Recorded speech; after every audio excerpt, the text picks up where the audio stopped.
Welcome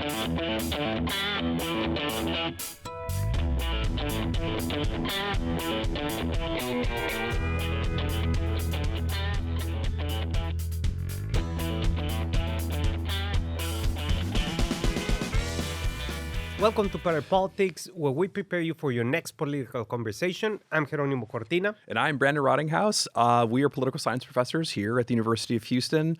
We have had a great season. This is unfortunately a kind of bittersweet moment because we're at the end of the season, but of course we'll be back next year. But we wanted to spend this time and have a little kind of relook at some of the top moments of the year. Yeah, season 4 has been wild. Putting it mildly, yes. Yes. So we have covered elections, we have covered court battles, political strategy, the economy, redistricting fights, all the easy stuff, yeah, etc., etc., etc. So, what are we going to do today? Well, we're going to go through some of the top moments that we could glean from the impactful political stories that we've brought to you and some of our favorites overall. And this is going to be the best of party politics, according to you, not us. Let's jump right in. Let's talk about some specific races because obviously that's going to drive much of the turnout. We talked a little bit last week about the primary and the Republican and Democratic sides, top of the ticket. That's largely the brass ring. Everyone's motivated by that. What were your top takeaways from those races? Well, I think, as we said last week, one of the key things was the reality in terms of voting and then what the polls were saying, right? Yeah. So it's not worth even repeating that, but I think that indicates that we have to be very careful in terms of how we interpret polls when they're polling. And granted, polls are just a picture of that day, but also we have to be mindful that public opinion swings just like that do not happen, right? No. At least, let's say, 100 years of public opinion research has never, ever suggested that. So that's one issue. The other issue, I think it's very important, is the geographic distribution of the vote for both the Republican and the Democratic primary. When you look at the maps, you see that Tallarico did a very good job in, expanding his campaign operation all over the state, and perhaps was not very good in urban centers. And then, on the other hand, we see that John Cornyn did better in urban centers on average than Ken Paxton, right? The Texas Triangle was won by Cornyn in comparison to Paxton that had, a wider reach in other non-big urban centers. Yeah, it's interesting because the turnout in rural areas in 2024 was higher than in urban areas. Right. We might see that switch, and that's not surprising in a midterm year. But it's interesting to see that could be the tale of how this goes down. Tallarico, I think, ran a good campaign. Obviously, there's some internal churn about how the campaign was going to unfold, who was a better candidate in the general. That debate took place largely online, including a lot of people who weren't from Texas. So obviously, there's going to be some need to mend that fence, and it's going to be a very expensive race on both sides. We could see this setting records, and I'm not surprised that this has already set records for a primary, and that's to the tune of about $110 to $120 million. I think that Crockett didn't run a great campaign. We mentioned this last week. She didn't get a jump start as Tallarico did. She didn't engage in the kind of fundamental campaign tactics that you have to in a place like Texas to buy up ads in these media markets to get a good ground game. There are a lot of people who also, and I want to get your take on this, said that like the late Harris endorsement of Crockett actually hurt her. What do you think about that? I'm surprised that this has become a point of contention, but there's so much bad blood with Kamala Harris that perhaps it just became a kind of instant negative. What do you think? Well, I don't know. I mean, it was, first of all, super late. Yeah, really late. Yeah, even after early voting had started, right? So I don't know if it was something that helped Crockett or not. Yeah. I think that when you're talking about the Texas electorate, right, even Democrat voters are not your liberal Democratic voter in other states. Tend to be a little bit more conservative. I don't know if the if at the end, right, because this is a primary electorate, at the end, in the general election, if that's going to motivate a lot of other voters, right? So I mean, Jasmine Crockett got 1 million votes, right? Which is not bad. Talarico got like around 1.2, 1.18 or whatever it is, million votes. But you have to start thinking about the other million, right? How can you bring, especially in urban areas, how are you going to bring these folks into the fold in such a way that they don't feel abandoned or something like that? That's so true. That's going to be especially important. And Talarico has an advantage that he doesn't have to go to a runoff. Yeah, that's great. No, he can spend that time raising money. And the money. Building momentum and mending fences. And he needs to. Yep. I mean, Jasmine Crockett carried 5 of the biggest counties in Texas with the biggest black populations. The only one that he carried was Bexar County. Right. That is, I think, by itself a need and a real wake-up call for the Talarico folks. The good news is they've got a lot of money to be able to potentially do it. Another problem for her was that, like, external money didn't show up for her. Right. But they did for Talarico. He had a 3-month head start. He outraised her in like hard money, but he also basically had a lot of outside money, about $8 million from the Lone Star Rising PAC and only about $1 million for her from the kind of Crockett Texas Forward PAC. So the money really mattered here. The jumpstart really mattered. And at the end of the day, that's the kind of way that you win Texas. So in a sense, this is sort of what Democrats are going to face. And if they can recreate that, then they can be successful. But for Democrats on the Republican side, looking across the aisle, this is really the dream scenario. Well, that conversation certainly still holds up. I mean, yeah, because we're still talking about whether Texas is going through a political realignment or if it's just, one of those one election cycle blimps. Yeah, there's always a risk in overestimating what one cycle means. And, talking about a realignment is something that you take, decades to accomplish. Well, yes. And when we hear that those things, our skin crawls because we as political scientists, we hate that. I will assign more reading if I have to. All right. Perfect. There will be homework on this, but definitely. But seriously, I think that clip captures something very important in Texas politics, right? The first one is that campaign still matters, that ground games matters and matters a lot. And of course, money matters, your favorite, and organization matters. Yeah, and your favorite, geography matters, right? Yes. We see this is a huge state, lots of different dynamics in terms of turnout, so always worth watching. Boom, exactly. Here's another clip that centers on the question about immigration and especially on the constitutional nature of birthright citizenship. Yeah, this was one of the moments in politics where we get everything. We get politics, we get law, we get history, we get identity, and everything collides at once. Totally true. Here's part of that conversation. Another issue is about birthright citizenship. Yep. The question here is, of course, on the substance of it, whether or not this is legitimate, whether it's constitutional. Right. It can be overturned because it's already set in the Constitution. But the question here is whether or not this president can overturn it by executive order. Now, so far, what's happened is that basically the administrative nature of the courts have disallowed a practice where you had like a district court get the case and say, okay, we're going to make a nationwide injunction. Correct. Right? So no one can, have a sort of blanket injunction across the country. Now, that's one procedural matter that has impacts, actually, because then you can kind of continue the process of implementing that policy without having the delay of the courts basically waiting to see what they might ultimately decide. So they haven't decided on the merits of it yet, but in Trump versus Casa, they will decide on the merits. They could decide on the merits of birthright citizenship generally, but they could also decide on whether or not presidents can do this through executive order. I'm guessing that the likelihood of them saying that presidents can undo a constitutional matter by executive order is pretty low. Yeah. But the prospect of maybe shaping and changing what birthright citizenship means could be something the court considers. Well, look, the U.S. is one of the few countries in the world that have birthright citizenship. Interesting. Most of that birthright citizenship happens in America, the continent. Mexico and most of South America also have that. In Europe, is going to be a combination, right? Either or it's going to be via a blood like jus sanguineus rather than jus soli. Okay. Give Wow. you there you go. My Latin. It's a deep dive. Yeah. But I mean, it's very powerful.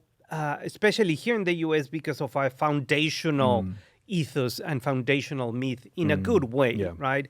This is a country that is based on the pursuit of freedom, liberty, pursuit of happiness, etc., in the sense that everyone is welcome and you're welcome to be part of the American dream. So that is very deep, right? Yes. So when you limit that, you're going against the very own fabric and nature of what is America and what is United States, right?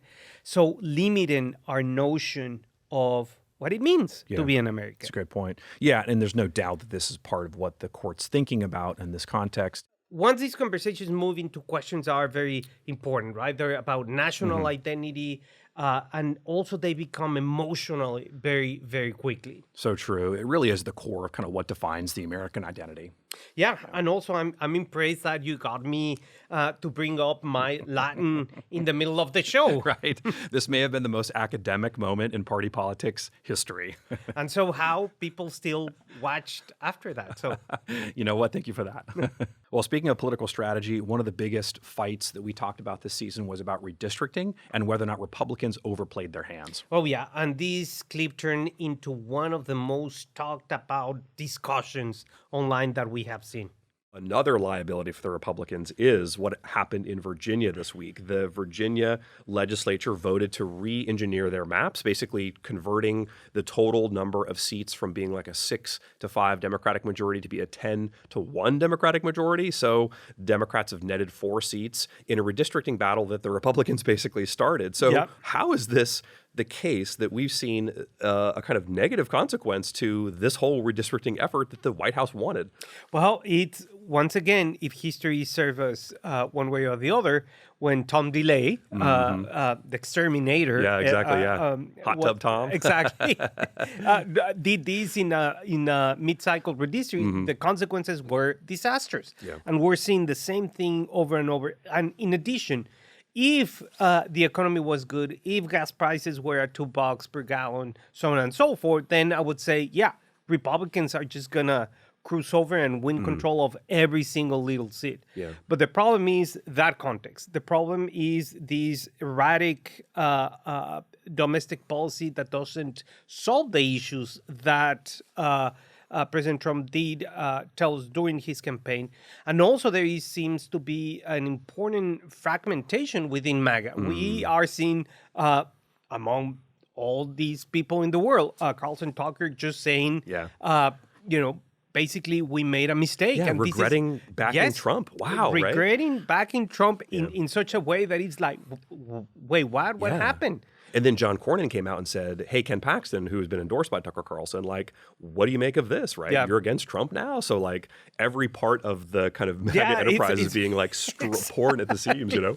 Exactly. Well, so what do you think this means for the midterms, right? Obviously, the balance of power is pretty thin for Republicans. They've only got a handful of seats in majority. That could easily flip the other way. But these seats are so gerrymandered, obviously, that maybe this won't change anything. What do you think is going to happen? Well, of course, but there in some places, gerrymandering is indeed in place, but the composition of those districts are not as homogeneous as people would tend to think. So, for example, in some districts, yes, you have people that may or may not vote one way or the other, or you have different races and ethnicities, et cetera, that vote differently. So the assumption here is that people are going to vote as a homogeneous bloc, and that may not happen. Especially Latinos, right? Exactly. And that's a Texas thing and also a Florida thing. Exactly. Who's fighting out this very battle. Ron DeSantis right now is like the most worried man in America, sweating the effort from the White House to pressure Republicans in Florida to make the same changes Texas did. They might not. They're bulking. And if they can't get Florida to redistrict, then basically the only win that Republicans had, that the White House had on this redistricting effort was Texas. And that's not enough even now, as you said, basically to flip these seats. But in Texas, the jury's still out because we don't know what's going to happen. We have seen indication, as we have said before here, that Latino supporting the Republican Party, Latino supporting Trump was maybe a blip, maybe not. Is not a partisan realignment.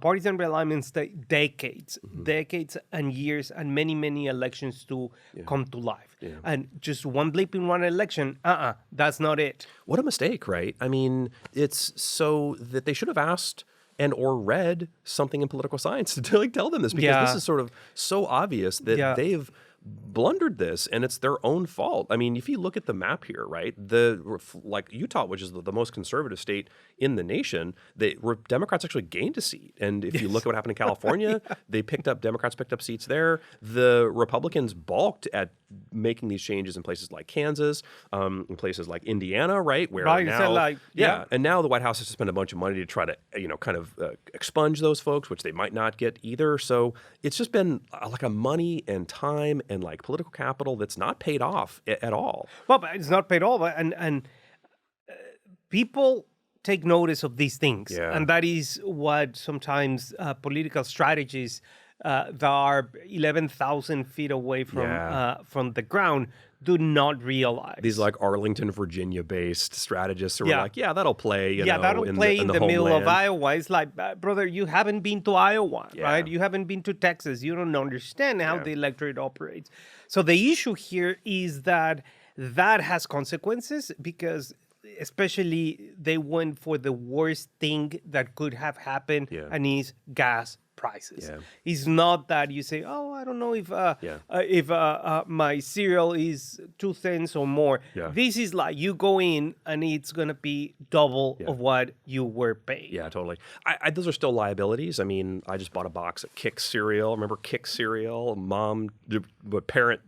Kid tested, parent approved, right? Was the logo. Oh, it was? The little circles that are kind of semi-sweet. It was like $3 for a little modest box. And, this is the kind of thing that adds up to people, right? Who look at this thing and say, this is like not going to work for us. So even if it wasn't gas prices, it could have been that. The one thing it doesn't sell, I think, is just the sort of concept of like how democracy is being kind of challenged, right? That's something that Hillary Clinton tried in 2016. It's something that Harris tried in 2024, and it just wasn't working. And so that aside, there's still kind of consequences to all of this that make Republicans in the White House look out of touch, right? So you level all this on top of each other, and it looks like things are just kind of falling apart. I completely forgot we spent that much time talking about cereal. But, politics at the end, it's always about cereal. That should honestly be the tagline for the show. But what's interesting is that conversation really showed how voters experience politics through daily life. And that's what we bring into this show, and it's transition the literature into real life experiences. Redistricting is not just about kind of the lines on paper. It's also about the real politics and how people get represented and how people feel represented. Oh, yeah. And that's absolutely how people notice prices at the grocery store. Yeah. Economic frustration is at the corner of a lot of the fights that have been had this year and that we'll be fighting over the next couple of years. And these basically summarizes why midterms are always dangerous for whoever is in the White House. And finally, one of the most surreal conversations we had all season long. Well, and that narrows it down to about 40 episodes. That's a good point, And this was our discussion about Donald Trump, the Pope, political messaging, and why distraction can become a political liability eventually. Donald Trump versus the Pope, and then Donald Trump portraying himself as a doctor / Jesus Christ in a picture that was taken down, but that I think really rocked a lot of Republicans who looked at this very kind of askance and said, what is going on here? What do you make of any of this? Well, once again, is the president picking fights with left and right and left, center, up and down, whoever, right? Anyone that doesn't go with whatever the president says, he or she is going to be attacked, right? It's like it doesn't matter anymore. Oh, no, it's like it doesn't. His way or the highway, right? Yeah, well, it's his way or the highway. The Pope comment said, it was delusion of omnipotence in terms of the conflicts. He doesn't agree in terms of how some people use the scriptures to justify X, Y, or Z, because at the end he says Jesus Christ is all about love your neighbor, and here we don't see that. And then President Trump came back and said that the Pope is Pope because Trump was president, and if not, he was not going to be elected. And it was just like, What? Now, there are 53 million Catholics in America. That's about 20% of the electorate. Do you think this is going to have an impact on support among the people of the Catholic faith? Yeah. I think, for Catholics, the Pope is the Pope. Yeah. And it's a very powerful figure, right? These are like the two most important Americans, right? The Pope and Donald Trump, yes. right? Like, and absolutely. And they're fighting. Absolutely. And I think that, the past two popes, Francis and then Pope Leo, are in a very, I would say, let's call it this way, in a very, taking the teachings of the church, right? Especially when you go back to the 1960s, the Vatican II encyclica, whatever it's called, of social justice, of being nice to the neighbors, of creating development consciously, creating corporations having social responsibility, so on and so forth, et cetera, et cetera, et cetera, et cetera. So I think that brings Catholicism to a point, right, where you see the tension, and I think that in this case, the Pope, at least among Catholics, is going to win. Yeah, no, and the president got a lot of pushback on this, right? People from every religious stripe had objections to presenting himself as Jesus. And the president said, well, I didn't mean for that to be the case. It was me as a doctor. That's also been pilloried in lots of ways that everyone has seen by now.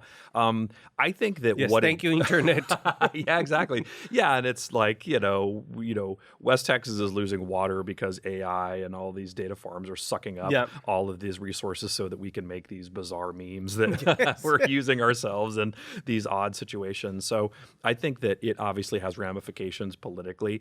Peter Baker has written an article in the New York Times about the real question about the kind of mental stability of the president, right? Now, that's not just this. It's like weeks in prior to this with respect to the Iran war and just some of the very, sort of outlandish things that he said, even for, Trump, who often does such things. So this is definitely a kind of, Rubicon moment where I think a lot of Republicans are really worried that this is going to be a problem. And the thing to me, and of course, all this aside, we don't have the tools to assess all of this per se, but one thing we can do is to understand that the White House is off message, right? They need to solve a lot of problems at once, and they're not able to because their messaging is basically hijacked by a lot of these sort of side quests. So one of the things for sure that's happening here is that, like, the president wanted to talk about affordability issues, especially with respect to the kind of tax bill that they put into place. There is evidence that the tax bill is working, right? But the problem is now inflation's eating up the savings and the gas prices are increasing. So that's eating up the rest of it. So even though people are saving money, it's also the case now that they're, not netting any money because of the other kind of policies. Yeah, but you don't care. You don't care about that because the saving money thing is, let's call it a medium-term effect, right? Yeah. You are saving it, but it's little by little by little. Yeah. The impact here is like if you are punched by Mike Tyson in the face, right? You go to the pump and you were paying, I don't know, $30 to fill up your car. Yeah. Now it's 60. Yeesh, That's it. I mean, it's as simple as that. And you just see the pump going and going, and it's like, when the hell are you going to stop? Like, please stop. Yeah, it's like a casino. Where it just like keeps going and going and going, right? Yeah. And, if you have one of those fancy cars that want to drink gasoline above 90-something, it's just like, wow. Yeah. Well, you drive up and you start to put, the sort of stuff together to get the gas into your car, and you look at the prior person's like bill, right? It's often left and it's like $110, and it's like, oh my gosh, like it's a shock. Yeah. And I do think that has ramifications politically. So there is no way that you can fix it. Yeah. That whole stretch of news felt like we entered a different reality, like on a different universe. And the funny thing is that every week we would say, well, it can get stranger than these. Right, and then it did, right? Yeah, but one of the things from that conversation that still stand out is that voters can tolerate a lot of politically things going on, but they usually care most about what affects them directly. Yeah, affordability, gas prices, whether housing is too high or not, just everyday costs like cereal that exist in their world. And those things cut through all the noise. Yeah, in an era where the politics of everyday life feels like it's just chaos all the time. And that's going to do it for our Best of Party Politics special and for season 4. Yep. Thanks to everybody who watched, who listened, who commented, who argued with us online. We had so much fun this season. Yeah. And if you missed any of our episodes this season, you can watch the full season right now on Houston Public Media YouTube channel. You can follow us on X while we're in hiatus at HPM Politics for clips, updates, plenty of other political conversations, and all kinds of updates on what's going on in politics. And don't worry, or worry, but we'll be back at the end of August for season 5. Until then, thanks for joining us. See you next season on Party Politics.